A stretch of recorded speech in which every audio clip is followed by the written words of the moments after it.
cuando injustamente lo separaron del Congreso de la República. Adelante con la Yo no he venido aquí para hacer una movidita para ganar 2 meses adicionales de sueldo. Ese no es mi estilo. Tengo 45 años en la actividad política y jamás le he bajado la cabeza a ningún primer ministro, a ningún ministro de Economía, a ningún ministro del Interior. Han dinamitado mi casa, han ametrallado mi auto, han intentado secuestrar a mis hijos y aquí estoy. Aquí estoy. ¿Me voy a vender por 50.000, 100.000, 150.000 soles? Después de haber discutido la ley de regalías mineras y que me fueran a visitar a mi oficina los jefes de la Sociedad Nacional de Minería y Petróleo a decirme que es el canje tributario. Les damos regalías, pero ¿cómo nos reponen en tributos? ¿Sabe qué le dije, señores? Se han equivocado de oficina. Hazme el favor de salir, busquen por aquí al costado a ver si alguien se atiende. Ustedes, aquí cada cual votará de acuerdo a su conciencia. Espero que cada cual votará de acuerdo a su conciencia. No votará de acuerdo a un criterio de orden partidaria, etcétera, porque sería penoso. Y yo creo haber demostrado que así actúo. Opiné sobre una persona que milita en otra organización, que se salió de esta, vino con nosotros, regresó a esa organización, y él podrá decir si yo le he pedido algo alguna vez, o me he acercado a decirle yo estoy arreglando tal o cual cosa. Voté a favor de otra persona que pertenece también a otro grupo político porque creía claramente que era una maniobra política. Y voté en contra de un informe donde se presentaba un tema que la Fiscalía ya había resuelto, y me pronuncié en contra. Y en otros casos voté a favor porque creía que era así. Ojalá aquí cada cual vote así.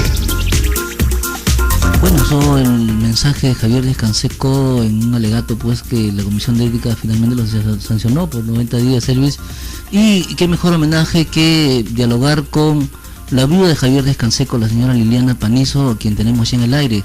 Aló, buenos días, señora Liliana. Aló. Aló, te oigo muy lejos. Aló, señora Liliana, buenos días. Queríamos saber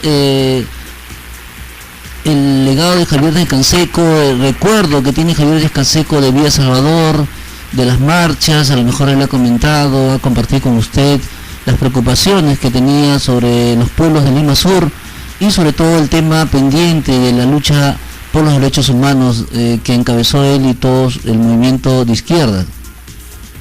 En efecto, Javier fue siempre una persona volcada, ¿no? Y siempre dispuesta a acompañar las necesidades y los reclamos de la gente de Lima Sur y de otros conos de Lima.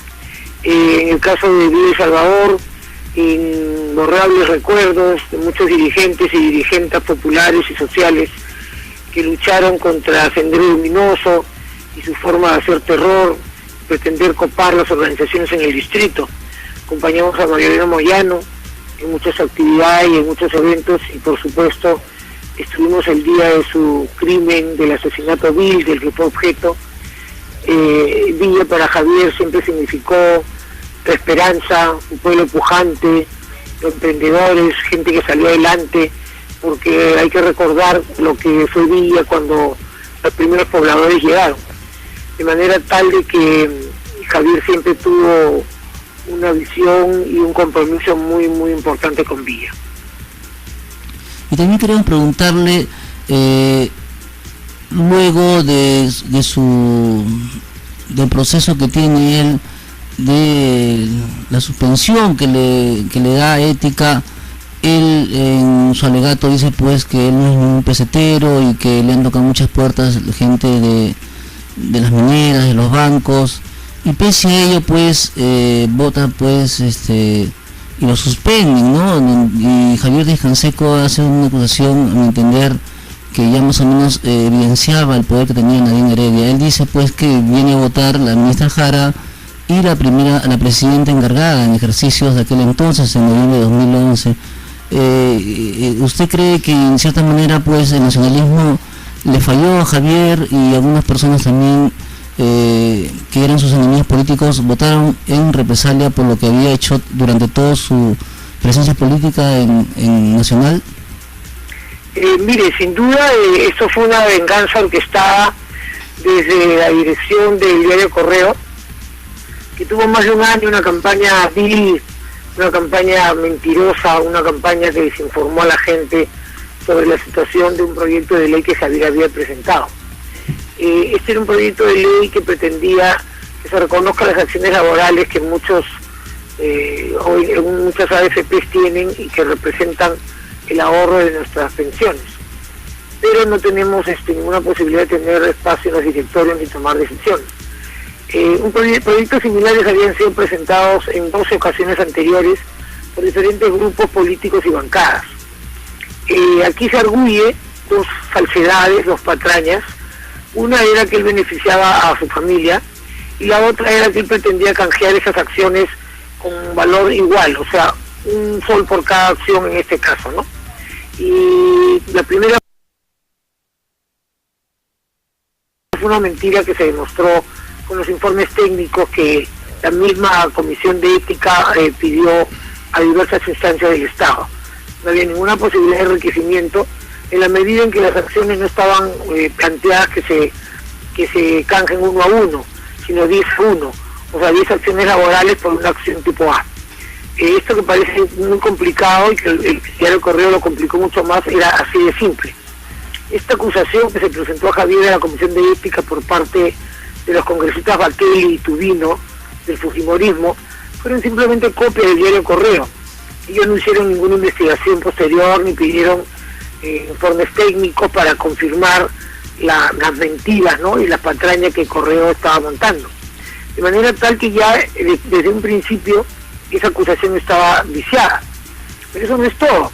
En el proceso de investigación, entre comillas, de esta comisión, que dicho sea de paso demoró 1 año, en el que Javier durante 5 o 6 veces presentó por escrito solicitud de que se atendiera en el término reglamentario, que eran 15 días, la atención de esta denuncia. Bueno, la comisión demoró exactamente 1 año en ocuparse de sacar el dictamen. ¿Qué dice el dictamen? Técnicamente no hay ninguna demostración de un conflicto de intereses, que es lo que se deriva de este supuesto beneficio de Javier. ¿Por qué no lo hay? Porque el reglamento del Congreso es muy claro. Dice que si uno está vinculado, tiene intereses directos en proyectos de ley que se van a discutir, tiene que hacerlo conocer en el debate de esos proyectos de ley. O sea, ni siquiera está impedido uno de participar, simplemente tiene que hacer conocer que tiene algún interés personal en ese proyecto de ley, en el momento que se discute en el Pleno. Estos proyectos de ley, tanto el que presentó Javier como los anteriores, ni siquiera tuvieron dictamen de comisión, nunca fueron discutidos en las comisiones, de forma tal que es imposible que se arguya que hubo un conflicto de intereses porque, de acuerdo al reglamento del Congreso, estas situaciones se dan en el momento de su debate. Primera cuestión. Segunda cuestión, el beneficio económico. Como le repito, las comisiones técnicas del Congreso estipularon que aquí no había ninguna posibilidad de que hubiera algún beneficio económico para ninguna de las personas que tenía acciones laborales, sino más bien iba a haber una pérdida, porque el valor nominal de la acción era 9 algo frente a 1 que se planteaba la otra. O sea, en el canje de 10 por 1, porque no hay fracciones, se iba a perder una determinada cantidad de dinero. Entonces, los dos argumentos fueron claramente desestimados. Sin embargo, se insistió con el procedimiento porque ellos lo que querían en realidad era vengarse de Javier.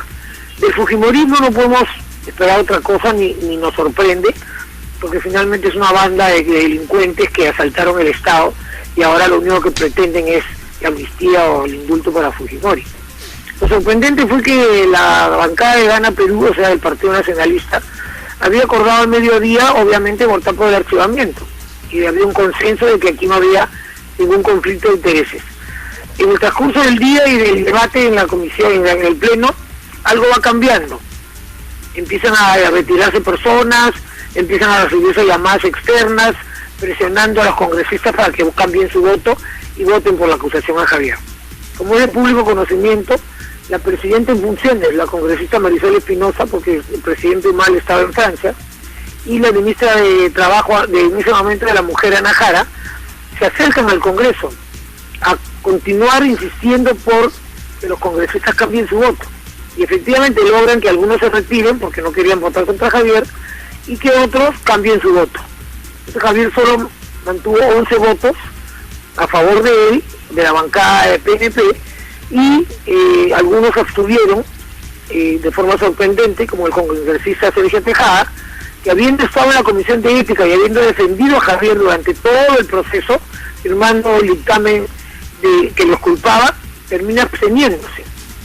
El congresista Lai, presidente de la Comisión de Ética, que es una persona que no tiene la calidad ética y moral para presidir una comisión tan seria como esa, le da la firma a la en ese entonces minoría del APRA y del Fujimorismo y firma su dictamen, dándole la mayoría. Pero ¿qué hace el señor Lai?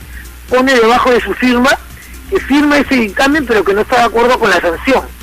De manera tal que uno empieza a darse cuenta que todo era una cosa que estaba orquestada y preparada para tratar de enlodar la imagen y la trayectoria política impecable de Javier.